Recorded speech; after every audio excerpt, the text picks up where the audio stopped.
Whenever we start the research and due diligence process on any property acquisition, we always follow the same process. And that process starts with three major categories. Imagine if you have an upside down triangle. At the top of that triangle are your macro drivers. Underneath that are your micro drivers. And underneath that are your niche drivers. And if everything stacks up from that perspective, then it's worth entertaining within your portfolio. So let's dive down into the macro drivers. We follow the P.I.E principle in terms of macro drivers. And P.I.E stands for population, infrastructure, and employment. Now, it goes without saying, when investing in an area, you want to make sure that the population is growing. You don't want to invest in an area where people are getting out of town. Number two, you want to make sure that lots of money is getting spent on infrastructure. Now, this infrastructure can be both public and private.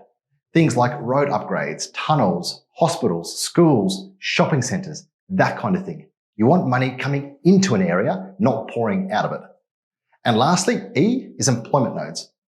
Everybody loves to live close to where they work. So it's super important that where we're looking at investing, there's lots of employment around the area as well.